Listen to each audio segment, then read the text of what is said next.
It's a loaded question. Most people like to think there is just one way to draw. The issue with thinking that you're missing out on some special rulebook is that you'll start to feel hemmed in by what you learn. You'll be frightened to even make a start, and you'll be worried the whole time that you've got it wrong. There is no one way to draw a fox, a hare, or an otter, but there are different methods, and these will create different effects.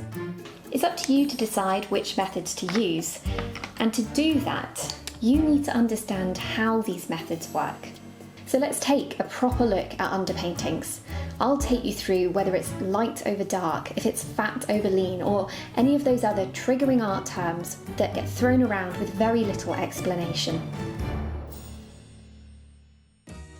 Now, you might think that the very first thing we need to talk about with an underpainting are your pencil choices, but this isn't the case. We need to think about your paper first.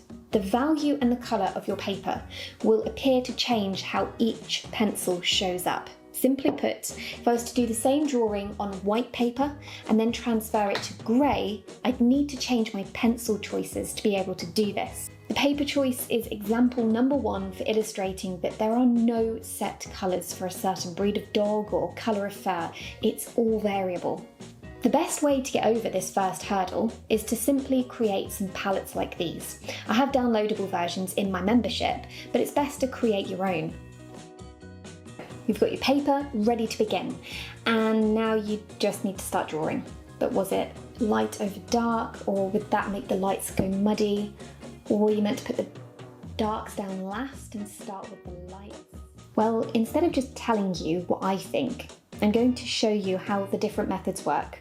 Working with dark first, working with light first, working with a blend of the two, and on different values of paper.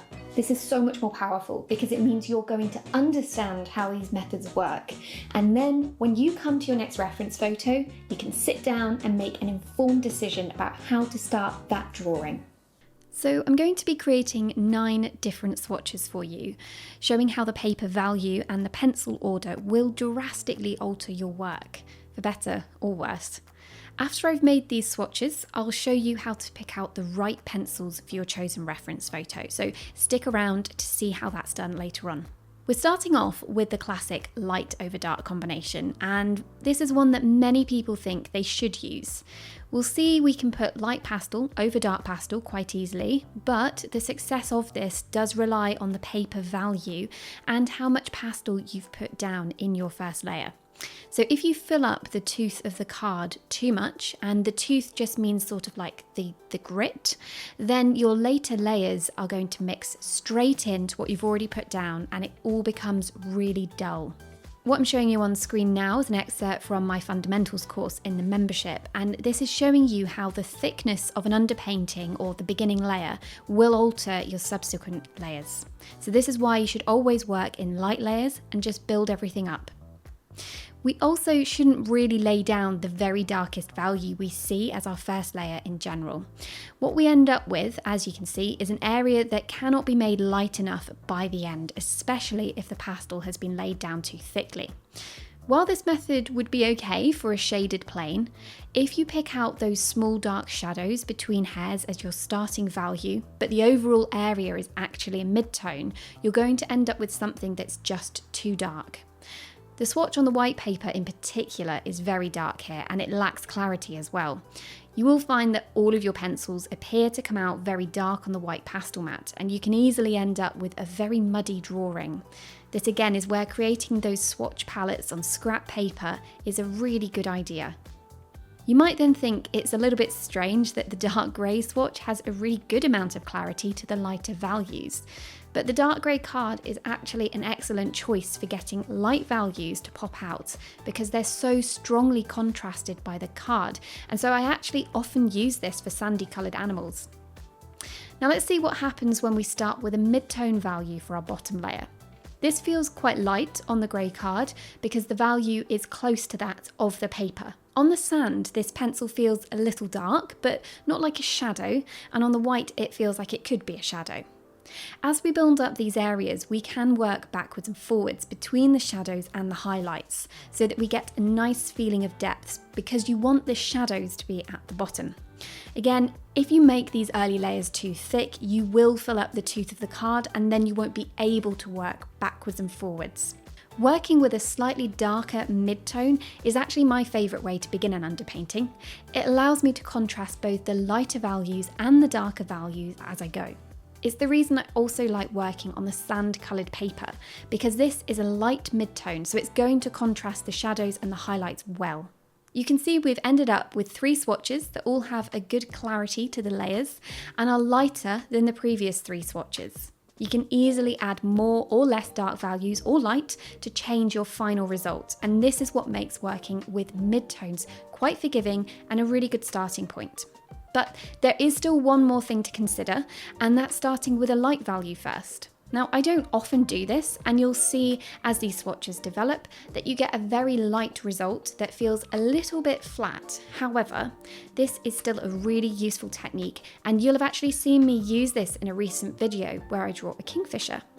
For animals that have particularly bright or vivid markings and colours, it's really good to put those areas down over a clean pastel mat. I also like to glaze colours, so I might put a light blue over a white to make the blue even lighter. If I did this later on in the drawing process and put the light blue over a mid-tone base, it's just not going to be bright enough. So for those instances where your light values and bright colours really need to pop out, put them in straight away or leave space for them on clean card. This is why experimenting with your materials is so important. While using a mid-tone underpainting is my preferred method, it's not the only method I use and not right for all situations. Lastly, I really need to show you how I go about choosing my pencils. I've left this until last so that you can see how many variables affect your underpainting choices. As you already know, to choose the right pencils, you will also need to decide on your paper value and colour. So make sure you've got those pre-made palettes next to you for this process, and they are also available to download if you're in the membership. The easiest way to identify your pencils is just to blur your reference photo. We do this to help generalise areas and reduce those fine details to nothing. This also gives you an approximate value and colour for different areas. It will help you to see the big shapes, which is what you want to be laying down for your underpainting. You can use a colour picker at this stage if you need to, but do avoid creating too many different areas. I would look for 2 shadow pencils, 2 mid-tone pencils and 1 lighter pencil. My advice for your lighter pencil as well is that really it should be a light mid-tone. You certainly don't want to be using white. It is a general rule. There will be a few occasions where you can put white down first because it needs to just be bright and clean at the end. But in general, you want this underpainting to feel slightly flat.